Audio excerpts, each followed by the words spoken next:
I'm just in the process of making this bag for my wife for work, and I just want to do an experiment on some different finishes. So I've been to all the leather supply places I could find around my place, and I've bought these 3 products. So I might do some test strips and see how they turn out. So I've made up this template. I've probably spent a little bit too much time on it, but I thought if I do it on the same piece of leather, and I can leave it around and I can see how they all age against each other without maybe some being in the sun, some not.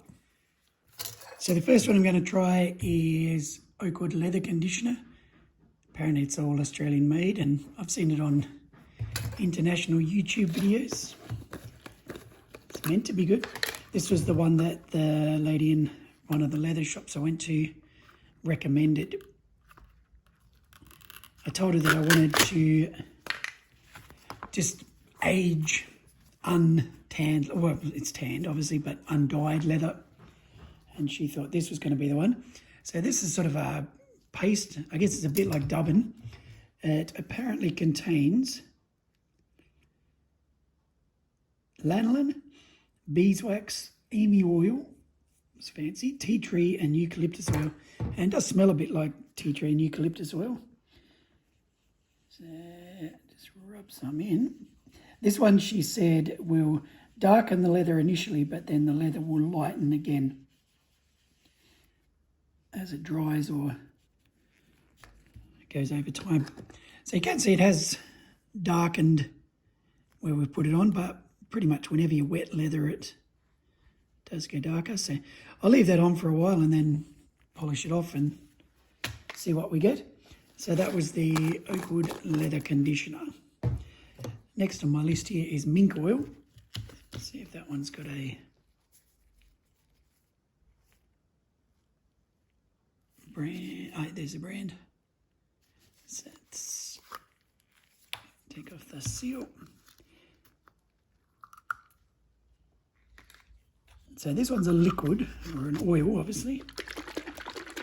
Give it a shake.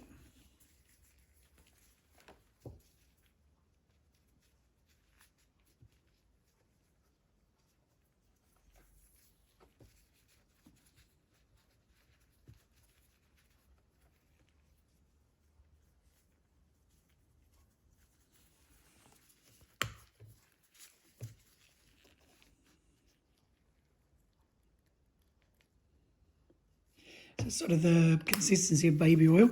This is not pure mink oil. This has got silicon among other additives apparently. So I've heard, so we've got mink oil, silicon, lanolin and pure Neatsfoot oil. So I'm going to test that on its own. See if it makes a difference. The mink oil has been a bit controversial, hence the reason I'm trying it on a sample before I go straight for the bag.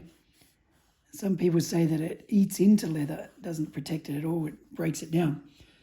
But who knows?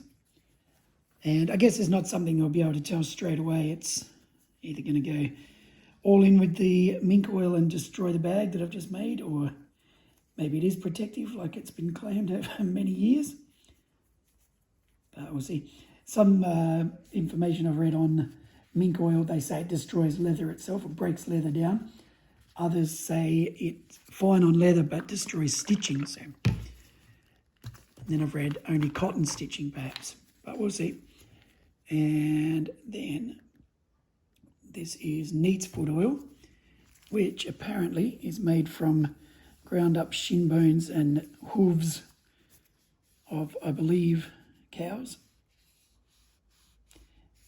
And the lady in the shop that I bought the leather conditioner from said this one will make the leather go much darker than the conditioner, which straight up does appear that that's the case. What I'm really after though is just a suntanned leather essentially. So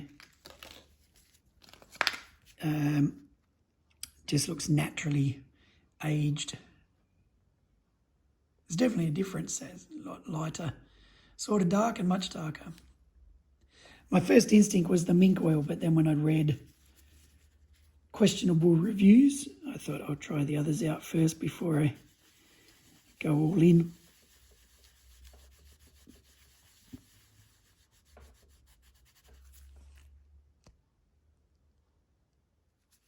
So I've just put on a second coat of mink oil.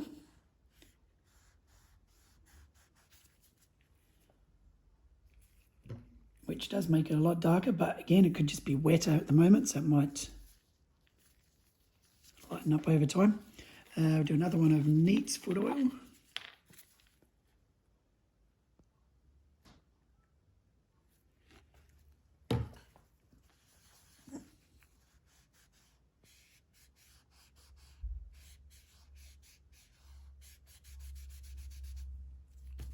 Again, goes a bit darker, but I guess it is wet, so I'll see what happens as the leather dries.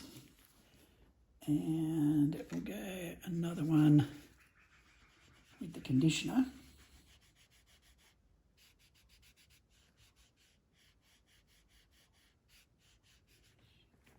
Other than that one smells really good. Probably not the look I'm after. It's just a little bit lighter. I can't see much difference between that and Dubbin, to be honest. So I think I'll just set those aside to dry and see what happens. So that's just been about maybe 5-10 minutes. All sort of getting a bit lighter. So it's been probably 2 hours and they've dried and cured. In the meantime, I put extra layer, then 2 extra layers on each one. And to be honest, I don't know what it comes like up on the camera, but in real life, there's not a huge difference. I'd say if anything, this conditioner is maybe a little bit sticky. Sort of feels a bit waxy, where these two, hard to tell that you put anything on there really.